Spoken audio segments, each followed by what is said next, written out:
ದಾವಣಗೆರೆ ದಕ್ಷಿಣ ಮತ್ತು ಬಾಗಲಕೋಟೆ ವಿಧಾನಸಭಾ ಕ್ಷೇತ್ರದಲ್ಲಿ ಸೋಲಾಗ್ಲಿ ಗೆಲುವಾಗ್ಲಿ ಅದನ್ನ ಪಕ್ಷದ ನಾಯಕರು ತಮ್ಮದು ಅಂತ ಸ್ವೀಕರಿಸಬೇಕು. ಸಿದ್ದರಾಮಯ್ಯನವರಾಗ್ಲಿ ಡಿ ಕೆ ಶಿವಕುಮಾರ್ ಅವರಾಗ್ಲಿ ಪಕ್ಷದ ಸೋಲು ಗೆಲುವುಗಳನ್ನ ತಾವೇ ಸ್ವೀಕರಿಸಬೇಕೆ ಹೊರತು ಅಲ್ಲಿ ಏನೋ ವ್ಯತ್ಯಾಸ ಆಗ್ತಿದೆ ಅಂದ ತಕ್ಷಣ ಇವನ್ ತಲೆ ಕಟ್ಟೋಣ ಅವನ್ ತಲೆ ಕಟ್ಟೋಣ ಇನ್ನೊಬ್ರು ತಲೆ ಕಟ್ಟೋಣ ಅನ್ನೋದು what type of leadership is this? Thomas sir, this is the ಒಂದು ಒಳ್ಳೆಯ ಒಂದು ವಾತಾವರಣ ಸೃಷ್ಟಿಯಾಗಿದೆ. BJP ತನ್ನ ಹಿಂದುತ್ವ ಅನ್ನುವಂತಹ ವಿಚಾರಧಾರೆಯಿಂದ ಸ್ವಲ್ಪ ಜಾತ್ಯತೀತ ತತ್ವಗಳ ಅಡೆಗೆ ತನ್ನನ್ನು ತಾನು ತಿರುಗಿಸಿಕೊಂಡರೆ ಈ ಪರಿಸ್ಥಿತಿಯನ್ನ ನೀವು ನಿಮ್ಮ ರಾಜಕೀಯ ಲಾಭ ಪ್ರಯತ್ನದಲ್ಲಿ ನಾವೆಲ್ಲರೂ ಕೂಡ ತೊಡಗಿಸ್ಕೊಂಡಿದ್ದೀವಿ. ನಾನು ಮೇಡಮ್ ದಯವಿಟ್ಟು ಅರ್ಥ ಮಾಡ್ಕೊಳ್ಳಿ, ನಾನು 10 ವರ್ಷದ ಹಿಂದೆ ಭಾರತೀಯ ಜನತಾ ಪಾರ್ಟಿಗೆ ಸೇರ್ಪಡೆಯಾಗಿ 3 ತಿಂಗಳಲ್ಲಿ ನಾನೊಬ್ಬ RSS ಕಾರ್ಯಕರ್ತನೂ ಕೂಡ ಆಗಿದ್ದೇನೆ. ನಾನು ಗಣವೇಶ ಹಾಕಿ ಇವತ್ತವರೆಗೂ ಕೂಡ ಇದ್ದೀನಿ. ಅಲ್ಲಿ ಯಾವತ್ತೂ ಕೂಡ ಡಿಸ್ಕ್ರಿಮಿನೇಷನ್ ಇಲ್ಲ. ನಾನು ನಿಮ್ಗೆ ಏನು ಹೇಳ್ತಾ ಇದ್ದೀನಿ ಅಂದರೆ, ಹೊರಗಡೆಯಿಂದ ಆನೆ 5 ಜನ ಕುರುಡರು ಏನು ಆನೆಯನ್ನು ವಿವರಣೆ ಕೊಡ್ತಾರೆ ಆ ರೀತಿಯಲ್ಲಿ ಆದಂಥ ಒಂದು ವಿಚಾರ. ನೀವು ಒಳಗೆ ಬನ್ನಿ, ನನ್ನಂತವ್ರನ್ನ ಕರೀರಿ, ಸಂವಾದ ಕೂರೋಣ, ಮಾತಾಡೋಣ. ಸುಮ್ಮನೆ ದೂರದಿಂದ ನಾಯಕರು ಕೊಡುವಂತ ಸ್ಟೇಟ್ಮೆಂಟ್ಸ್ ಅದೊಂದು ಕೆಲವರು ನಾಯಕರು ಕಳೆದ ಬಾರಿ ಬಸವರಾಜ ಬೊಮ್ಮಾಯಿ ಅವರ ನೇತೃತ್ವದಲ್ಲಿ ನಡೆದಂತ ಸರ್ಕಾರ ಏನೇನು ಬಂತು ಸರ್? ಹಿಜಾಬ್ ಬಂತು, ಹಲಾಲ್ ಬಂತು, ಜಟ್ಕಾ ಕಟ್ಟಂತೆ, ಮಟ್ಕಾ ಕಟ್ಟಂತೆ, ಆಜಾನ್ ಅಂತೆ, ಬುರ್ಕಾ ಅಂತೆ, ಬದನೆಕಾಯಿ ಅಂತೆ. ಅಯ್ಯಯ್ಯ ದಿನ ಬೆಳಗಾದ್ರೆ ಸ್ಟುಡಿಯೋದಲ್ಲಿ ಅದೇ ಕೆಲಸ ನಮಗೆ. ಮೇಡಮ್, ಯಾವುದೇ ವಿಚಾರಗಳು ಬಂದರೂ ಕೂಡ ಅದು ಅದೇ ಆದಂಥ ಕಾಲೆಯಲ್ಲಿ ಅದೇ ಏನು ಹೇಳೋದು ಅದೇ ಡಿಸಾಲ್ವ್ ಆಗಿ ಹೊರಟೋಗುತ್ತೆ. ನಾನು ಹೇಳ್ತೀನಿ, ಅದು ನಿಲ್ಲೋದಿಲ್ಲ. ಯಾವುದಾದ್ರೂ ಒಂದು ಅಕ್ಸೆಪ್ಟಬಿಲಿಟಿ ಬಂದಾಗ ಅದು ನಿಂತ್ಕೊಳ್ಳುತ್ತೆ. ಬಾಕಿ ಎಲ್ಲೂ ಕೂಡ ಬದಲಾವಣೆ ತಾವು ಅಲ್ಪಸಂಖ್ಯಾತ ಘಟಕದ ನಾವು ಮಾಡ್ತಾ ಇದೀವಿ ಮೇಡಮ್. ನಾವೆಲ್ಲರೂ ಕೂಡ ಅಲ್ಪಸಂಖ್ಯಾತ ಮೋರ್ಚಾ ಅದನ್ನೇ ಮಾಡ್ತಿರೋದು. All right, last comment. ಎಸ್ ಚಂದ್ಪಾಷ ಅವರು, ಈಗ ಏನು ನಡೀತಾ ಇದೆ ನನ್ನ ದೃಷ್ಟಿಯಲ್ಲಿ ಇದು ಇಂಥದ್ದು ಯಾವುದೂ ನಡೆದೇ ಇಲ್ಲ. ಸಾಮೂಹಿಕ ನಾಯಕತ್ವದಲ್ಲೇ ಇವತ್ತು ಹೋಗ್ತಾ ಇದ್ದೀವಿ, ಅವತ್ತು ಹೋಗಿದ್ದೀವಿ.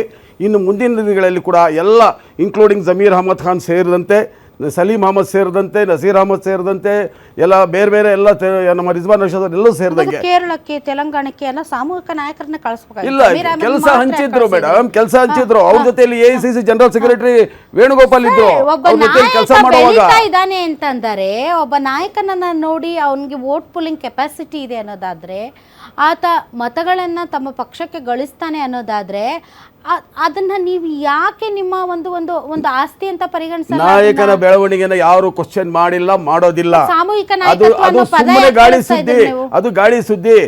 ಇದೇ ಜನ ಎಲ್ಲ ನಮ್ಮ ನಾಯಕರ ಜೊತೆಯಲ್ಲೇ 2028ರ ಚುನಾವಣೆಯಲ್ಲಿ ಇವತ್ತೇನು ಹೇಳ್ತಿದ್ದಾರೆ, ಅತಿ ಹೆಚ್ಚಿನ ಸೀಟನ್ನು ನಾವು ತಗೊಳ್ತೀವಿ ನಾವು ಈ ರಾಜ್ಯದಲ್ಲಿ. ಸ್ಪೀಡ್ ನೋಡಿದ್ರೆ ಹಂಗ ಕಾಣಿಸ್ತಾ ಇಲ್ಲ. ನಿಮ್ಮ ಅಭಿಪ್ರಾಯ? Okay, yes, last comment. ನಿಮ್ಮ ಅಭಿಪ್ರಾಯ ನಮ್ಮನ್ನು ಕೇಳ್ಬಿಟ್ಟು ಜನ ಓಟ್ ಹಾಕ್ತಾರಾ? ಕುಂಬಳಕಾಯಿ ಕಲ್ಲ ಅಂದ್ರೆ ಹೆಗ್ಲು ಮುಟ್ಕೊಂಡು ನೋಡ್ಕೊಂಡ ಅಂದಂಗೆ ಒಬ್ರಿಗೊಬ್ರು ನಾವು ನೋಡ್ಕೊಳ್ಳೋದಲ್ಲ. ಇಲ್ಲಿ ಏನಾಗಿದೆ ಅಂದ್ರೆ, ಈಗ ಒಬ್ರು ನನಗೆ ಟ್ರಿಗರ್ ಆಗೋ ರೀತಿಲಿ ಮಾತಾಡಿದ್ರು, ಅಲ್ಲಿ ಜಮೀರ್ ಅಹಮದ್ ಖಾನ್ಗೆ ಟ್ರಿಗರ್ ಮಾಡಿದ್ರು. ನೀವು ಯಾರು ಏನು ಅಂತ ಕೇಳಿದ್ರು ನನಗೆ. ರಾಧಕ್ಕನ ನಮ್ಮ ಮನೇಲಿ ಫಸ್ಟು ಕಲರ್ TV ಬಂದಾಗ ನಾವು ಸ್ಕೂಲ್ ಯೂನಿಫಾರ್ಮಲ್ಲಿ ನೋಡಿದಾಗ ಇವತ್ತು ಬಂದು ಅವ್ರ ಎದುರುಗಡೆ ನಿಂತಿದ್ದೀವಿ, ನಾವು ಮಾತಾಡ್ತೀವಿ, ನಮಗೊಂದು ಅವಕಾಶ ಕೊಟ್ಟಿದೆ ಅಂದರೆ ಇದು ಕನ್ನಡಿಗರ ಹುಟ್ಟು ಗುಣ. ಇದ್ರ ಜೊತೆಗೆ ಕೇವಲ ಒಂದು ಪಕ್ಷ ಅಂತ ಹೇಳಿದ್ರೆ ಎಲ್ಲ ಪಾರ್ಟಿಗಳು ಪಬ್ಲಿಕ್ ಆ್ಯಕ್ಟ್ 1951 ರಿಜಿಸ್ಟರ್ ಆಗೋದು 25 ಸೆಕ್ಷನಲ್ಲೇ. ನಮ್ಮ ಮುಸಲ್ಮಾನರ ಮನಸ್ಸಲ್ಲಿ ಈಗ BJPಯಲ್ಲಿ ACP ಅಜೀಂ ಸಾಹೇಬ್ರಿದ್ರು, 200 ಕೋಟಿ ರೂಪಾಯಿ ಫಂಡ್ ಕೊಟ್ಟಿದ್ರು ಮುಸಲ್ಮಾನರಿಗೆ. ಯಾರೂ ಹೋಗಿ ತಗೊಂಡಿಲ್ಲ. ಯಾಕೆ ಅಂತ ಹೇಳಿದ್ರೆ, ಅಯ್ಯೋ BJPಯವರು ಅವ್ರ ಹತ್ರ ತಗೋಬೇಡಿ, ಅವರು ಸರಿ ಇಲ್ಲ, ಮುಸಲ್ಮಾನರಿಗೆ ಬಿಡಲ್ಲ ಅಂತ ಹುಟ್ಟಾಕ್ದವ್ರು ಯಾರು? ಇಲ್ಲಿ ದೇಕ್ಷಾ ತಂಡ ಚಮಚ ಗರಂ ಬೇಡ ಮೇಡಮ್, ಇಲ್ಲಿ ನ್ಯಾಯ ಏನಿದೆ ಮಾತಾಡಬೇಕು. ಇದೇ ಕುಮಾರಸ್ವಾಮಿ ಅವರು, ದೇವೇಗೌಡರು ಈ ದೇಶಕ್ಕೆ ಈ ಕೊಟ್ಟಂತ ಒಂದು ಕೊಡುಗೆ ಇದೆಯಲ್ಲ ನಮ್ಮ ಕರ್ನಾಟಕ, ಈ ದೇಶದ ಪ್ರಧಾನಿ ನಮ್ಮ HD ದೇವೇಗೌಡರು. ಯಾಕಂದ್ರೆ ಮಧ್ಯದಲ್ಲಿ ಏನಾದ್ರೂ ಅಲ್ಲ,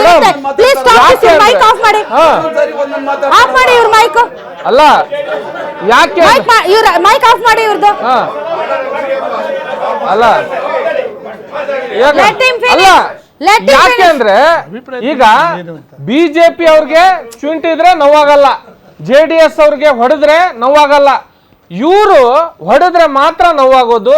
ನೀನು ಅತ್ತಂಗ್ ಮಾಡು, ನಾನು ಅಲ್ಟಂಗ್ ಮಾಡ್ತೀನಿ ಅಂತ ಹೇಳಿ BJP ಅವರು ಒಂದು ಮಾತು ಹೇಳಿದ್ರು. ಇವರು ಒಂದು ಮಹಿಳೆ ಒಂದು ಮಾತು ಹೇಳಿದ್ರು, ಮುಸಲ್ಮಾನರಿಗೆ ಅರಿವಾಗ್ಬೇಕಿತ್ತು, ಅವ್ರು ಎಲ್ಲಾ ಕಡೆ ಸ್ವಲ್ಪ ಇರ್ತಾ ಇದ್ರೆ ಅವ್ರಿಗೆ ಇಂಥ ಪರಿಸ್ಥಿತಿ ಬರ್ತಾ ಇರ್ಲಿಲ್ಲ ಅಂತ.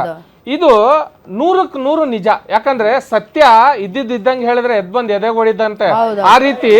ಹೌದು, ಯಾಕಂದ್ರೆ ಮೇಡಮ್ ಅವರು BJP ಅವರಲ್ಲಿ ಹೇಳ್ತಾ ಇರೋದು ನಾವದ್ ಕೇಳಂಗಿಲ್ಲ, ಯಾಕಂದ್ರೆ ನಾವು ಮುಸ್ಲಿಮ್ಸ್ ಅಲ್ವಾ, ನಾವು ಇವ್ರಿಗೆ ಲೀಸ್ಗೆ ಹಾಕೊಂಡಿಲ್ವಾ ನಮ್ಮ ಕಾಂಗ್ರೆಸ್ ಅವರು?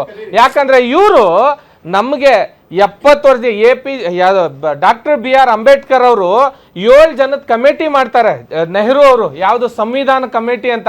ಅದ್ರಲ್ಲಿ ಕಾಣಿಸ್ಕೊಂಡಿದ್ BR ಅಂಬೇಡ್ಕರ್ ಒಬ್ರೆ, ಬೇಗಂ ಏಜಾಜ್ ರಸೂಲ್ ಒಬ್ರೆ, ಇಬ್ರೆ. ಇನ್ನು 5 ಜನ ಎಲ್ಲಿ ಕಳೆದೋದ್ರು ನಮಗೂ ಗೊತ್ತಿಲ್ಲ, ಇಲ್ಲಿ ಗಂಟ ಬುಕ್ಕಲ್ಲೂ ಇಲ್ಲ ಅವರು, ಸರಿನಾ? ಇದೇ ರೀತಿಯಲ್ಲಿ ನಮ್ಮಲ್ಲಿ ಭಯ ಹುಟ್ಟಿಸಿ ಫೈರೋಜ್ ಗಾಂಧಿ ಮುಸ್ಲಿಮ್ಸ್ಗೆ ಆಗ್ಲಿಲ್ಲ ಇವರು ಕಾಂಗ್ರೆಸ್ ಅವರು, ಇನ್ನು ನಮಗಾಗ್ತಾರೆ ಅಂತ ಹೇಳಿ ಯಾವ ಕಾರಣಕ್ಕೂ ಇಲ್ಲ.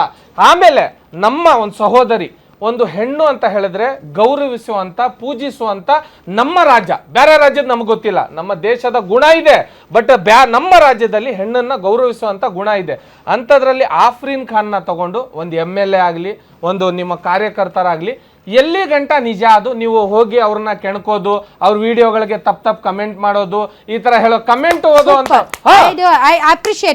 ಇದು ಕಮೆಂಟ್ ಮಾಡೋರು ಇದಾರಲ್ಲ, ಇವರು ಬರೀ ಕಮೆಂಟ್ ಓದ್ಕೊಂಡೇ ಇರ್ಬೋದು. ಇವ್ರನ್ನ ಬಸವಣ್ಣನ ಓದಿರಲ್ಲ, ಇವರು ಅಂಬೇಡ್ಕರ್ನ ಓದಿರಲ್ಲ, ಇವರು ಈ ದೇಶದ ಸಂವಿಧಾನನ ಓದಿರಲ್ಲ. ಈ ಬರೀ ಕಮೆಂಟ್ ಅಲ್ಲೇ ಇವ್ರು ಸಾಯ್ಬೇಕು ಇವ್ರ ಜೀವನ. ಯಾಕಂದ್ರೆ ಒಂದು ಹೆಣ್ಣು, ಯಾಕಂದ್ರೆ ಈ ರಾಜ್ಯಕ್ಕೋಸ್ಕರ ಬಹಳಷ್ಟು ಕಡೆ ಹೋಗಿ, ಈಗ ದಾವಣಗೆರೆಗೆ ನೀವೇ ಹಾಕ್ತೀರಾ ಅವ್ರಿಗೆ, ಹೋಗಿ ಅಲ್ಲಿ ಕೆಲಸ ಮಾಡಿ ಅಂತ ಒಂದು ಹೆಣ್ಣಿಗೆ, ನಿಮಗೆ ಸೆಕ್ಯೂರಿಟಿ ಬೇಕಾ, ಇಲ್ಲಿಂದ ಹೋಗಕ್ಕೆ ನಿಮ್ಗೆ ಅವಕಾಶ ಇದೆಯಾ, ದುಡ್ಡು ಇದೆಯಾ, ಇಲ್ಲ ಕೇಳಲ್ಲ ಇವರು. ಪಕ್ಷಕ್ಕೆ ಕೆಲಸ ಮಾಡ್ಬೇಕಂದ್ರೆ ನಿಷ್ಠಾವಂತವಾಗಿ ಮಾಡಬೇಕು, ಪುಸ್ಕಾಟಿಯಾಗಿ ಮಾಡಬೇಕು, ಅವರ ಜೀವನವನ್ನು ಅಡೆಯನ್ನು ಇಟ್ಟಿ ಮಾಡಬೇಕು. ಇವ್ರು ಏನಾದ್ರು ಹೆಣ್ಮಕ್ಳಿಗೆ ಮಾಡ್ಬೇಕಾದ್ರೆ ನಿಮ್ಗೆ 2,000 ರೂಪಾಯಿ ಕೊಡಲ್ವಾ ನಾವು? ಕುಕ್ಕರ್ ನಿಕ್ಕರ್ಗೆಲ್ಲ ಓಟ್ ಹಾಕ್ಬೇಕು.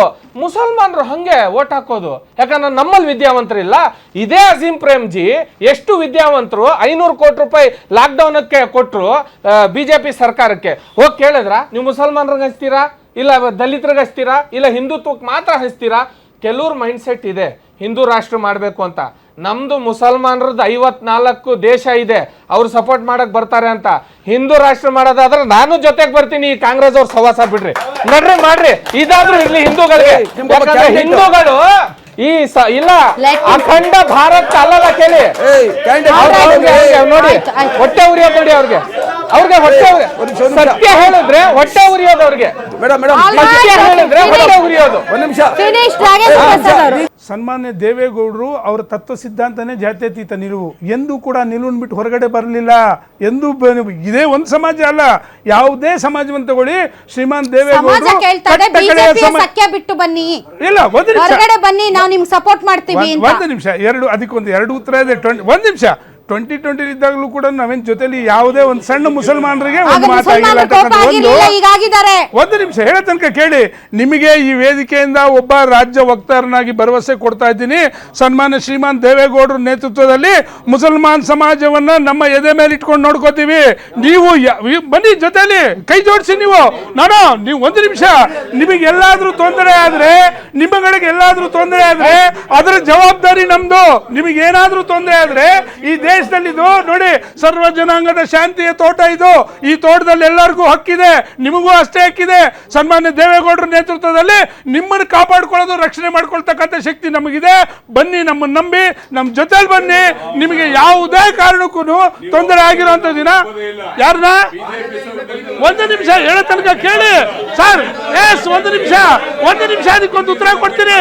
ಇಲ್ಲ ಅದಕ್ಕೆ ನಿಮಗೆ ಇಂಡಿವಿಜುವಲ್ ಅಲ್ಲ, ನೀವು ಇದೇ ದ್ರೋಹನೆ ಮಾಡಿರೋದು. ನೀವು ಇದೇ ದ್ರೋಹದಿಂದಲೇ ಒಬ್ಬ ನಾಯಕನ ಹೆಸರು ಹೇಳ್ತಿದ್ರೆ, ನೀವು 108 ನಾಯಕರಿಗೆ ಬೆಳೆಸೋ ಶಕ್ತಿ ನಮಗೆ. ನೀವು ಹೀರೋ ಮಾಡಬೇಡಿ. Sir, thank you very much. ತಾವೆಲ್ಲರೂ ಇಷ್ಟೊತ್ತು ಕಾರ್ಯಕ್ರಮದಲ್ಲಿ ಭಾಗವಹಿಸಿದ್ರಿ, ತಮಗೂ ಕೂಡ ಧನ್ಯವಾದಗಳು. ನೋಡಿದ್ರಲ್ಲ ವೀಕ್ಷಕರೇ, ಡೆಫಿನೆಟ್ಲಿ ಕಾಂಗ್ರೆಸ್ನಲ್ಲಿ ಆಗ್ತಾ ಇರುವಂತಹ ಬೆಳವಣಿಗೆಗಳಿಂದ ಸಮುದಾಯ ಒಂದಿಷ್ಟು ವಿಚಲಿತವಾಗಿದೆ. ಇದು ಪರ್ಮನೆಂಟ್ ಆಗಿ ಹಾಗೆ ಇರ್ತಾರಾ, ಅಥವಾ ಅದಕ್ಕೇನಾದರೂ ಮದ್ದು ಅಥವಾ ಮುಲಾಮನ್ನ ಕಾಂಗ್ರೆಸ್ ಹೈಕಮಾಂಡ್ ಹಚ್ಚುತ್ತಾ ಮುಂದಿನ ದಿನಗಳಲ್ಲಿ ಗೊತ್ತಿಲ್ಲ. ಆದರೆ ಇದು ಒಂದು ರೀತಿಯಾದಂತಹ ಬದಲಾವಣೆಯ ಬಿರುಗಾಳಿ ಅಂತ ಅನ್ನಿಸ್ತಾ ಇದೆ.